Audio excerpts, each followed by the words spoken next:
Flash! It's finally here, ladies and gentlemen. So, in The Flash, Barry travels back in time to prevent his mother's death, which brings unintended consequences. Now, this movie, oh my god, it was redeveloped and it was in development for such a long time, and there was a lot of problems and issues and delays and all that, with the original director departing the project over creative differences, and then Andy Muschietti was hired to direct the film, and which by the who by the way, Andy Muschietti, he directed It and It Chapter 2, the sequel, with Pennywise. And I'm talking about, Pennywise the Clown. I didn't know that. The recent It movies. I didn't know that. I didn't look at the cast and crew, the credits. I didn't stick around for the credits. But I didn't know that. So when I heard about that, I was like, what? So that's awesome. That's awesome that he's directing The Flash, and he is going to be, by the way, he is going to be directing James Gunn's the Batman movie, The Brave and the Bold. So yeah. But anyway, with all that aside, this film is influenced by the comic book storyline Flashpoint, featuring multiple DC Comics characters, including Ben Affleck and Michael Keaton, my childhood Batman, reprising their respective versions of Batman. So yeah. And this movie, had so much problem. I think it was supposed to come out, if I'm not mistaken, 2018 or 18 or 19. 2018 or 19, like before the pandemic. And speaking of the pandemic, that's one of the reasons why this movie was pushed back, following multiple delays caused by director changes, letting go and then hiring new directors and new writers and all of that, stuff. The COVID pandemic and post-production setbacks and Ezra Miller's controversy behind the scenes, but putting all that aside, I really enjoyed this movie. I really did. Now, I'm not gonna go out and say that this movie is perfect. Nothing is perfect, ladies and gentlemen. Nothing in this world is perfect. And I love, here's what I will say, I love the story, the plot.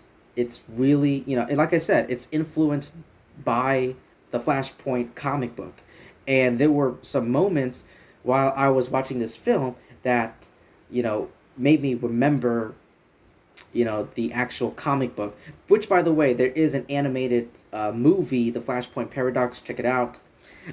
In my opinion, no offense to everyone who worked very hard on this film, but I felt like the animated film, The Flashpoint Paradox, is a better movie. But anyway, I loved the plot, the story, the action sequences were really amazing, and the humor really fit the tone of the style of the Flash. And I love the performances given by both Ezra Miller and Michael Keaton. However, I will say that I do have, people had issues, had criticisms about the third act of this film, but for me, I actually really enjoyed it. I might be in the minority on that one, but I actually really enjoyed the third act of the film. It wasn't the third act that bothered me, that I had an issue with. It was the second act. A majority, like pretty much all of it, of the second act, I had so much problems. I had so many issues with it.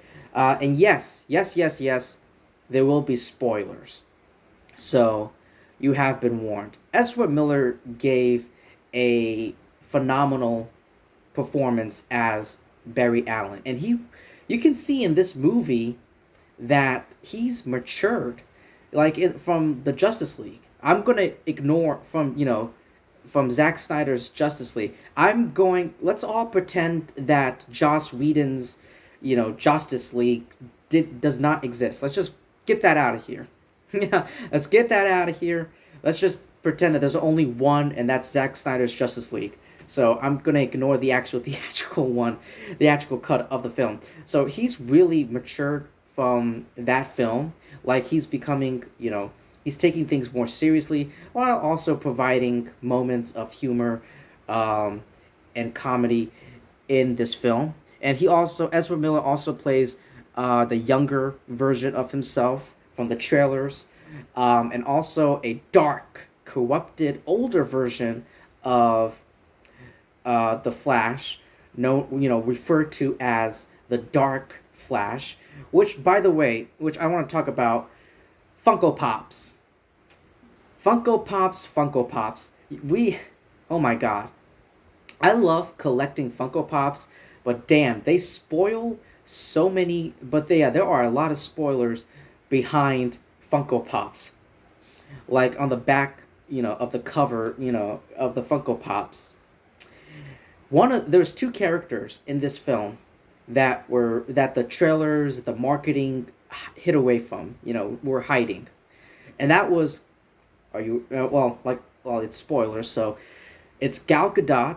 The first one is Gal Gadot's Wonder Woman. She's in this film, and also some character called the Dark Flash.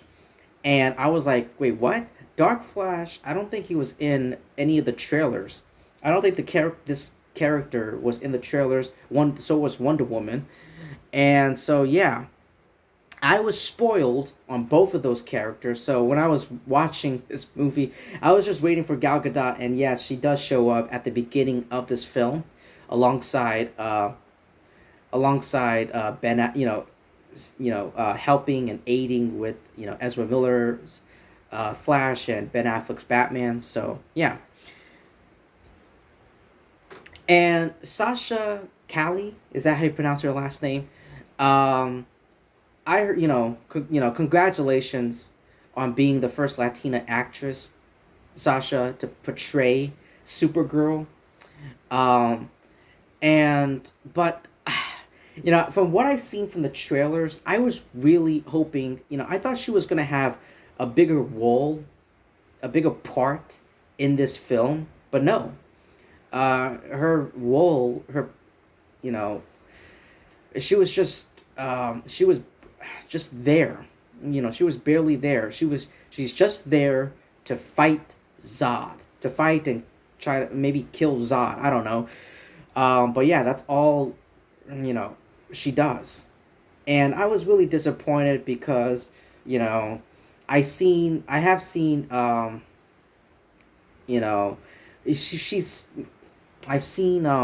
not her audition tape, but I've seen her getting the announcement that she was getting cast as the character of Supergirl, and she was so excited, and she was very emotional when she found out that she was casted as Supergirl, and I was really disappointed that she didn't have a bigger role in this film.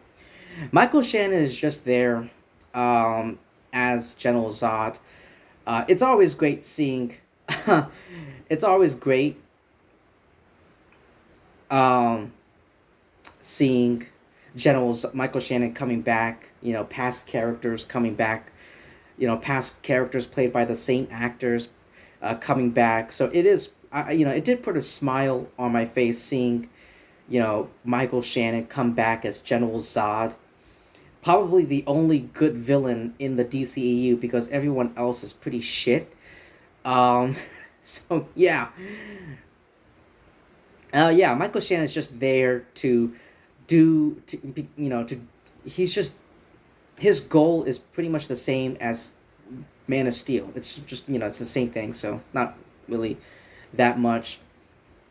This movie does have some very emotional moments with, flashbacks with Barry as a kid, with his mother and with his father, his parents. And Yeah, and especially his mom. I mean, it's all about his mom. Save this. This movie is all about save Nora, Nora Allen, and there was a scene near the end of this movie that almost, I'm not gonna lie to you, it almost made me cry. I was getting really emotional because the scene was Barry Allen. It was near the end of the film. Barry Allen is like, okay, I know what I have to do. I have to return everything back to normal. I have to set everything back to what it once was. And in doing so, he slowed down. He disguised himself with some sunglasses and a hat. I think he was wearing a hat. I'm not so sure, but anyway, he was wearing some sunglasses and he was talking to his mom, acting like a stranger, and he slowed down time and he was saying his final goodbye to his mom, and it made me really think about, the scene was very emotional and it made me think about my actual mom, because I love my mom. I would do anything for her. She's my teddy bear. She's very nurturing to me, and I love her so much. And it just made me think about her so much, about my mom so much. So, yeah. So, Michael Keaton as Batman was a treat. It was a delight to see him come back. Okay, my childhood. All right. There are three actors playing three different characters.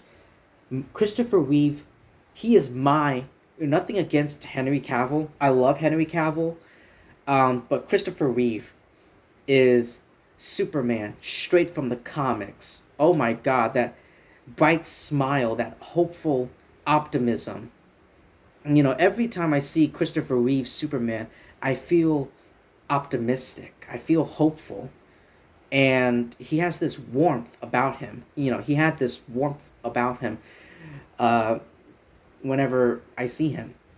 And so, yeah, Christopher Reeve will always be my Superman. Michael Keaton will always be my Batman. And Tobey Maguire will always, to this day, be my Spider-Man. Well, Peter Parker. Well, I don't know about Spider-Man, but Peter Parker.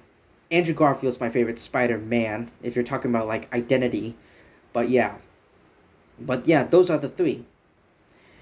And seeing him come back was just a delight. It put a huge smile on my face, seeing him reprise his role. And yes, this film does retcon the Joel Schumacher films, because because the universe would love to pretend that those movies did not exist.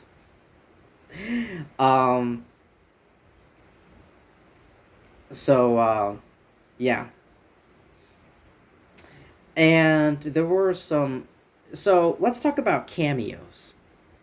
All right. So I mean, let's talk about the cameos. So there were a lot of cameos in this film. One of them was Nicolas Cage as Superman. He was, by the way, if you didn't know, yes, Nicolas Cage was supposed to play Superman. He was supposed to play Superman in Tim Burton's unproduced film Superman Lives. And it was a scene where, I think, if I watched this video, now correct me if I'm wrong, but I believe Kevin Smith, yes, the Kevin Smith, Jay and Silent Bob, was, I think he wrote a script back then for Superman for Nicolas Cage's Tim Burton's Superman Lives, and it was Superman fighting a giant spider. Um, and they actually brought that script or what could have been to life. I don't think that was Nicolas Cage. Now this is I only saw the movie once. I don't think that's actually Nicolas Cage himself. I think they used the power of technology, AI and deep fakes. The Tom Cruise and Keanu Reeves deep fakes that that a lot of you have seen. That a lot of you have seen on YouTube or all over the internet. They use that power, that technology, to bring back George Reeves, Superman. George Reeves, Superman, Christopher Reeve, Christopher Reeve, Superman, Helen Slater, Supergirl, Adam West, Batman. Yeah. And also there I think I saw Jay Garrick. I saw Jay Garrick in this film. And unfortunately, no, ladies and gentlemen, Grant Gustin is not in this film. From Grant Gustin, which and listen, this part really made no sense for me. I was not a fan. I really didn't like this idea.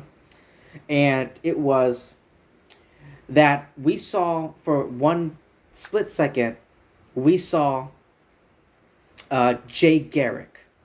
And the actor who played Jay Garrick is Teddy Sears.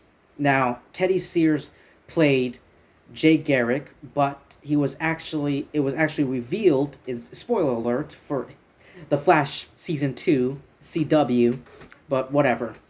It was actually revealed that he's not Jay Garrick, he's Hunter Zolomon, he's Zoom. The whole time he wasn't Jay Garrick, but yeah, it was the same actor from the Flash TV show. But out of all the Flashes and Barry Allens, they could have just switched him out with Grant Gustin, but whatever.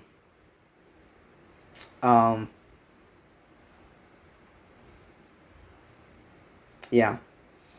So at the end of the movie, Barry Allen was able to prove his father's innocence with some new evidence that he provided in court.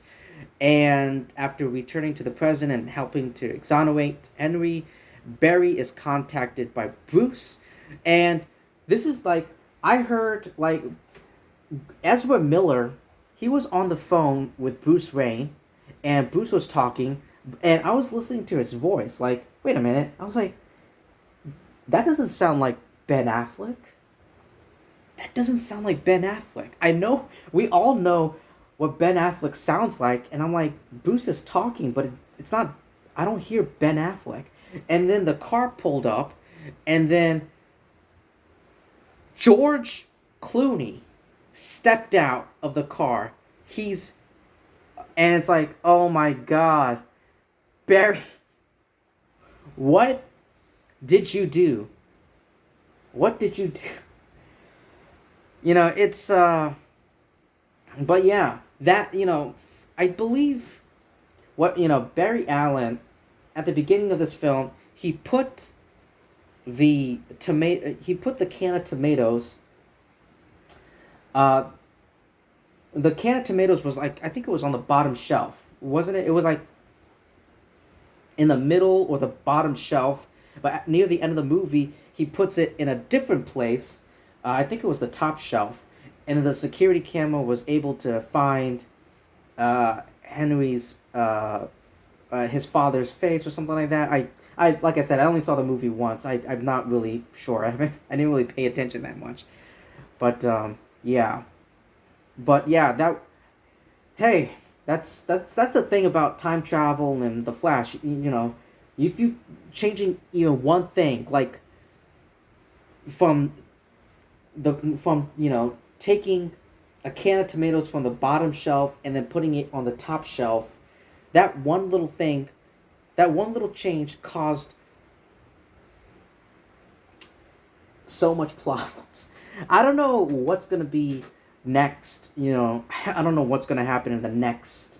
If I mean, this movie is supposed to, like, James Gunn said that this movie is going to reset the DCEU, leading into the DCU, James Gunn's DC universe, and I don't know how, like, what's gonna, is this it? Like, is this the end of Ezra Miller's Flash? Like, this is just it. He's just stuck with George Clooney, and we aren't unable to resolve this very big time problem. Ah, God. But yeah, there was some humor that I loved, especially from young Barry Allen. Him, getting his powers, the young past Barry Allen getting his powers for the first time, and then him running through Central City, and then his clothes starts catching on fire. He strips naked, and then he, like, comes back in the apartment. He comes back into the apartment, and it's like there was some, I love, like, the humor in that. All right, and the tooth falling out, and yeah. When not Ben Affleck, excuse me. When Michael Keaton, Batman, when he was on that giant, like, Kryptonian soldier, like, when he was, like, on top, and he was, like, putting, like, bombs all over him, like, and it was awesome. That was awesome to see. Sasha kicked a lot of ass too, but like I said, I just felt like Sasha said that they cut out a lot of scenes that she filmed that were rated R, that were R-rated, something like that. I guess those scenes were too violent or too grotesque for the rating of this film, so they had to, like, tone it down, or, like, they had to cut it out. Excuse me, but yeah. So yeah, I think that's all I have to say. I don't know what's gonna happen in the future. Like, I heard, like I heard a sequel, and I heard a script for a sequel had already been written. But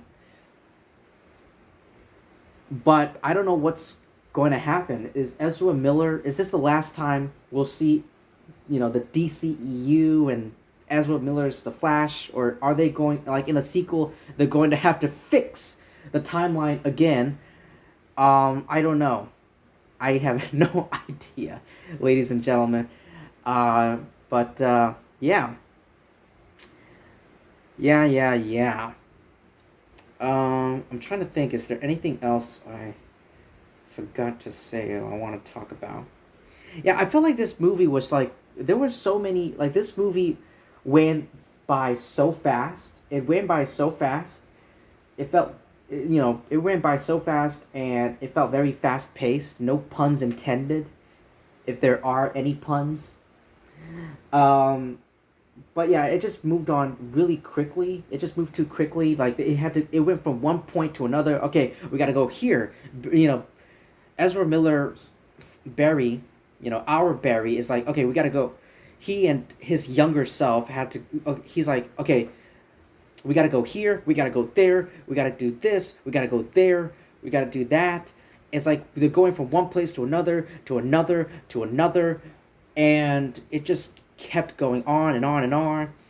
And I don't know, I felt like it would have been nice to, like, just slow down for a bit, which is funny, and I don't know if it's ironic, but it is funny considering that the movie is Flash, the fastest man alive, the speedster, superhero, the Justice League DC comics. So yeah, I felt like the visual effects, like the CGI, some parts looked really, like, professional. It looked crispy clean. Not crispy clean. Crystal clean, excuse me. it looked crystal clean, and then there were parts where the CGI looked horrendous, especially when Ben Affleck was riding on a motorcycle. I don't know if it's true or not, but I heard, like, I watched this video, this breakdown video, like, they CGI'd Ben Affleck's face on a digital, like, on a stunt double's body at the beginning, at the opening of this film. So I'm not really sure about that. But yeah, there were parts where the visual effects really confused me. Um, so yeah, yeah. So that's all I have to say for the Flash. I don't know what's gonna happen here on out. In going into the future of DC. Now that James Gunn and Peter Safran have officially taken over. Already taken over. But yeah. If you've seen The Flash, let me know what you thought about it in the comment section below. Thank you so much, ladies and gentlemen, for taking your time to listening to my review. Please like, comment, subscribe. If you subscribe to my YouTube channel, that really, really helps me to keep doing what I always wanted to do, which is to make videos here on YouTube to get my thoughts out in a very creative way. So thank you so much for supporting me. It really helps me a lot. Do all of that great stuff, and yeah, I'll see all of you lovely people in my next video.